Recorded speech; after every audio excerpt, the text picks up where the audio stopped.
As the established governor of Achaia, Justinian has already achieved a lot. Now, with his new son Georgios, his main focus is setting his son up for success. With each of his daughters now married to powerful men throughout the empire, however, opportunity could come sooner than expected. Also, I don't know what's happened to them. Since they left home, life hasn't been kind to them. The emperor is an aging man. Infirm, scarred, and old. Everyone knows that it will not be long until a new emperor comes to power.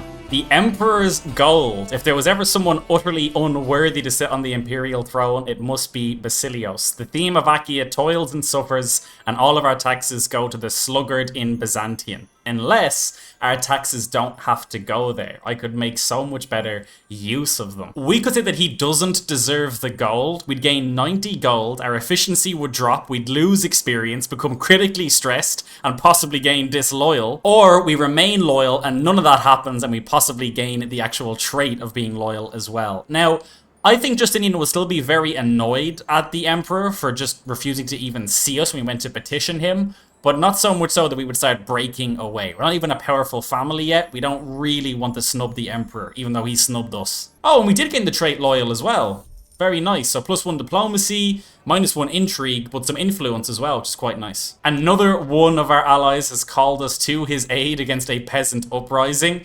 We'll accept. On decline, we'd lose the fame and 50 opinion for rejecting the call to war. No reason for us to do it. We will happily help out where we can. Where even is this war located? Oh my god, it's miles away.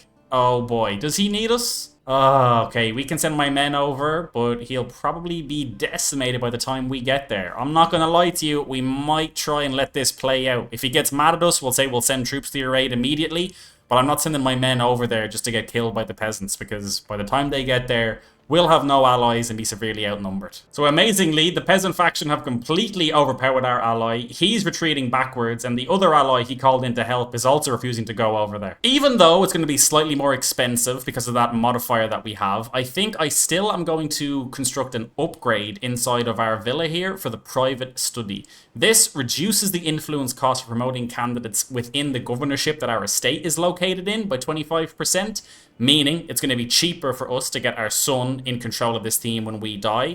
We also gain the ability to the Mentor in Governance scheme, which is a political scheme that we can basically use to make other governors better based on our stewardship. We are now officially out of slots in our estate. There's nothing more we can do here until we can level up our villa to level 2, making it a manor. This means it'll be harder for other people to actually raid us. We'll get more investment capacity, so we can put more towards influencing things. Some income, some influence, and more building slots. In about 5 years, the provincial development debuff should go away, so we'll need about 450 gold in about 5 years to be able to do this. Oh, hold on a minute. When the midwife finally exits the birth chamber with a softly crying bundle in her arms, relief washes over me. Then I see the look on her face. I'm sorry, my lord, Lady Damienne. Words fail her, but the tone of her voice says it all. Oh my word. So we have another son, but our wife and soulmate has died in the process. This son is also not as good as our other son, as he has a lisp. Ironically, this probably wouldn't even mean that much in a feudal realm, but not being able to speak good or have good diplomacy in the Byzantine Empire is a pretty severe debuff. We'll see what we want to do with him. Maybe once we get Giorgio settled, we can get this man in control of a different theme, try to start build out the family. The good news at the very least is that it's a son. The bad news is that we no longer have a wife. Based on a name suggestion from a previous video, this son will be known as Elliot. If you would like to put forward any names, feel free to put them in the comments down below. Because our soulmate and wife has died, we are now at a level 2 stress level, and we're experiencing a mental break. We could become reclusive. This would help get us below the level 2 stress, but we would have a permanent -2 to diplomacy and -1 to stewardship. Or we could seek solace in my journal. And this will give us a even worse debuff across the board, but this would only last for 5 years. For now, I'm going to take this one. I'm happy to seek solace in the journal, just not in anybody else. Also, because our wife was helping us in terms of stewardship, we are now above our domain limit, so it is time to find a new spouse. Now, we're good on both succession and alliances. What I'm going to focus on here are people with positive traits. Quick would be great, for example. Also very high stewardship, which would help us a lot in terms of getting our domain limit back up. So I think we'll go with Menza here. Now, we will lose 200 prestige because she's lowborn, but realistically, no highborns are that interested in marrying a 50-year-old with this many kids already, so we'll happily take this. Okay, so I don't know if I missed this before or not, but supposedly we have the ability to confirm our governorship. Maybe I just kept scrolling past this, but this is something that we definitely want to do. We'll gain renown, influence, and prestige, and we'll have our governorship confirmed. Let's depart for this ceremony. Oh no, our daughter Duchess Sophia has been killed in a siege. She did not deserve this. So she was actually killed over here where our allies called for aid. And to be fair, they still have 3,000 men over there. I'm not sure if we could have made that happen. Possibly with the allies. But what I'm really annoyed by is that the man who we married her to and is our ally is over here taking refuge. So while he's just safe away from shore, he let my daughter die back home during the siege. I'm going to pin this man. We're not going to forget that. You should have been there. Here we are in front of the Basileus, God's regent on earth. I voice all the proper responses and bowing deeply before my liege, I at last take up my scepter of provincial authority. Hail to you, Basileus. There's the renown, the opinion, and everything else. Okay, so that went well. The renown also gives us enough that we can now actually get a dynasty legacy. Which one of these makes the most sense in the Byzantines? Never mind, I found it immediately. It's got to be bureaucracy. Monthly influence plus 10% and governor efficiency plus 5%. This is custom to the Byzantines. And the last one is what? Vassals and noble families are less likely to join claimant factions or use depose schemes. And we get the mass arrests interaction. Okay, we'll definitely start with this for now. Influence is just everything. I can't think of a better one than this. Oh boy, we have another plague starting. Byzantine boils, and it's already spreading deep inside of Achaia. Please not my sons. Please don't take them away from me. My daughter Philippa has fallen ill already. You know what? I think I might isolate the capital. I rarely do this, but it might have to be done. For 15 years, it gets control decline, but plus 40 plague resistance. I'm going to do it. I'm going to do it for now. We can combat the control decline with our marshal. I would rather deal with that for 15 years than try and have to get another son. We have another daughter here. Lady Menza recommends that we call her Menza. Bit egotistical, but fair enough. Menza it is. Okay, so I've just realized something. It is true that we're out of slots in the villa, but we're not out of things to upgrade. The actual upgrades inside of the buildings then have their own levels again. And what I'm very interested in is the private study to the courier's office, because this also gives us a plus 10% governor efficiency, which is very, very nice. So I think I will spend the gold on this one. Oh, and we have another son here. No negative traits either. Very, very nice. Martin, welcome to the family. We've been invited to another chariot race. This time we'll go. We won't spend as much time on it as we did with the first one. We know what happens there, but I want to go mainly to see if there's any unique interactions with some of the people we might meet. So the culture has just unlocked mustering grounds. We can now increase both the size and number of the men-at-arms that we have. We still currently have the light horsemen, which I was criticized heavily for, given that our theme is mostly in mountains. To be fair, has a point, but I will likely set to diversify now and grab something different, although not yet. I still want to sort of hoard gold, try and get those upgrades in. We should be okay for now in terms of allies and whatnot, but eventually we'll probably want to invest in this and start getting a bit of a military behind us, because as we continue to grow in power, we are painting a bigger and bigger target on our backs, and eventually somebody who doesn't have the political might to fight us will just take it by force. Ooh, we have the ability here to possibly become a novice physician. Any chance?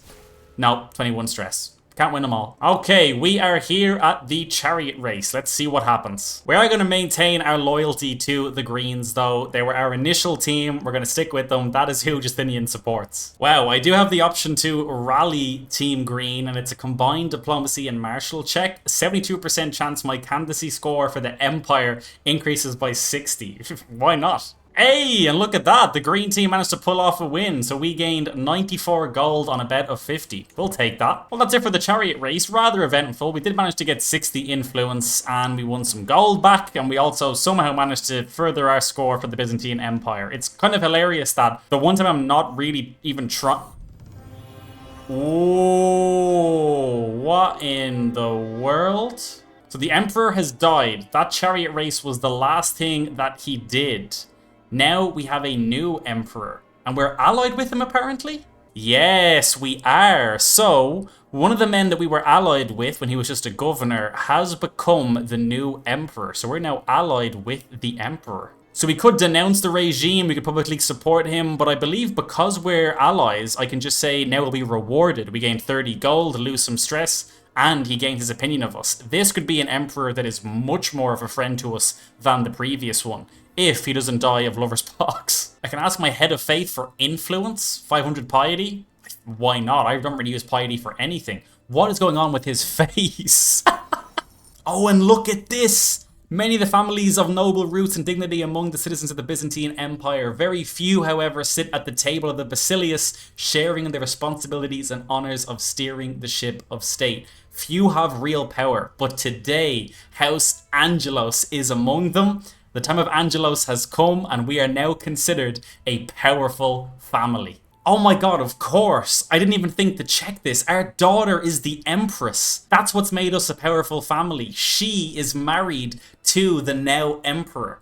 That was not my intention at all, going for that alliance, but it's worked out tremendously. What I am also going to do is demand a council position from the new Emperor, and I am going to ask to become the spy master of the Imperial Court of the Byzantines. And because we paid with some piety, the head of faith now says that our family may rely on the support of Orthodox ministers. With that, we've gained 150 influence and clerical political agents for 10 years plus 20% monthly influence. Very nice, and our lead has accepted. We are now his spy master for the next 25 years. And it is all too much for Justinian, who is suffering from another mental break.